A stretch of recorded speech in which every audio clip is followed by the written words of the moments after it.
গল test তখনও শেষই হয়নি। শ্রীলঙ্কা থেকে দেশে একটি বার্তা পান নির্বাচক কমিটি। ওয়ানডে সিরিজের বাংলাদেশ স্কোয়াড তালিকা দেখে স্তম্ভিত নির্বাচক কমিটি। স্কোয়াড হবে 14 বা 15 জনের, কিন্তু মাহমুদুল্লাহর নাম 16 নম্বরে। 2 স্তর মিলিয়ে 6 সদস্যের বিশাল নির্বাচক বাহিনী, তবে 5 জনেরই কাজ খুব একটা নেই। স্রেফ সায় দিতে হয়, কিংবা সায় দিতে বাধ্য হতে হয়, কারণ একজনের সিদ্ধান্তই প্রায় চূড়ান্ত। বিসিবিতে এটা মোটামুটি ওপেন সিক্রেট। নামে প্রধান নির্বাচক মিনহাজুল আবেদিন হলেও কোচ ও অন্যতম নির্বাচক চন্দ্রিকা হাতুড়ি সিংহেই সর্বেসর্বা। মাহমুদুল্লাহকে স্কোয়াডের বাইরে রেখে ওই তালিকা নির্বাচকদের পাঠিয়েছিলেন কোচই। শুধু সেটিই নয়, মাহমুদুল্লাহকেও ডেকে নিয়ে কোচ স্পষ্ট জানিয়ে দেন পরের টেস্টে তো বটেই, ওয়ানডে দলেও জায়গা হবে না তার, তবে টি-20তে বিবেচনা করা হবে। কোচের সিদ্ধান্তের সঙ্গে একমত ছিলেন না মিনহাজুলের নেতৃত্বাধীন 3 সদস্যের নির্বাচক প্যানেল, কিন্তু সেটি নিয়ে কোচের সঙ্গে যুক্তি লড়াইয়ে যাওয়ার দুঃসাহস তাদের হয়নি। তবে আনুষ্ঠানিকভাবে নির্বাচন প্রক্রিয়ার বাইরে হয়েও একজন সেই সাহস দেখিয়েছেন।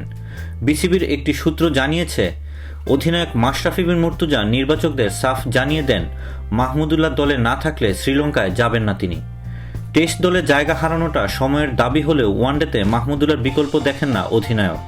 নিউজিল্যান্ড সিরিজটায় ভালো না খেললেও আগের সিরিজেই ইংল্যান্ডের বিপক্ষে দ্বিতীয় ওয়ানডে জয়ে বড় অবদান ছিল মাহমুদুল্লাহর 75 রানের ইনিংস। ব্যাটিং অর্ডারে থিতু জায়গা না পেলেও কখনোই অভিযোগ করেনি মাহমুদুল্লাহ। শুরুতে হোক বা পরে, বিপর্যয় হোক বা দ্রুত রান বাড়াতে, সব দায়িত্বই বরাবর হাসি মুখে মেনে নেন ও পালন করেন তিনি। বোর্ডের ওই সূত্র জানিয়েছে, অধিনায়ক বারবার বুঝিয়েছেন দলে মাহমুদুল্লাহ ইম্প্যাক্টের কথা।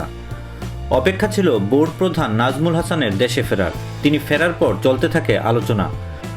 মাহমুদুল্লাহর ব্যাপারে সিদ্ধান্তের জন্যই দল ঘোষণায় দেরি হচ্ছিল।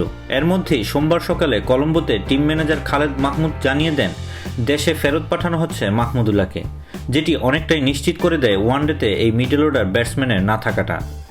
দেশের ক্রিকেটে মোটামুটি ভূমিকম্প হয়ে যায়। প্রবল সমালোচনার তীর ধেয়ে আসছে দেখেই বোর্ড প্রধানের হস্তক্ষেপে বদলায় সিদ্ধান্ত। ওয়ানডে স্কোয়াড 14 থেকে 15 সদস্যের হয় সাধারণত। এবার কোচের তালিকায় 16 নম্বরে থাকা মাহমুদুল্লাহকে রেখে দেওয়া হয় 16 সদস্যের দল। এতে আপাত সমাধান হলেও ক্ষতি এর মধ্যেই কম হয়নি। মাহমুদুল্লাহকে ওয়ানডেতে বাদ দেওয়ার গুঞ্জনে বাংলাদেশের ড্রেসিং রুমও স্তম্ভিত হয়ে যায়। টেস্টের বাজে পারফরমেন্সে একজন সিনিয়র ক্রিকেটারকে ওয়ানডেতেও বাদ দেয় ড্রেসিং রুমেও ছড়ায় অস্থিরতা। শেষ পর্যন্ত মাহমুদুল্লাহ টিকে গেলেও অনিশ্চয়তার চোরকাঁটা ঢুকে গেছে ক্রিকেটারদের মনে। শততম টেস্টের আগে এসব আলোচনায় দলের ফোকাসও নড়ে যাওয়া স্বাভাবিক। ওয়ানডে সিরিজের আগে অধিনায়ক মাশরাফিরও চ্যালেঞ্জ হবে নরবর অবিশ্বাসের ড্রেসিং রুমে সুবাতাস ফিরিয়ে আনা। একটি সন্ত্রস্ত ও অস্থির ড্রেসিং রুমে অধিনায়কের কাজটি মোটেই সহজ হবে না। দেশ বিদেশের নিত্য নতুন খবরাখবর জানতে সাবস্ক্রাইব করে আমাদের সঙ্গেই থাকুন।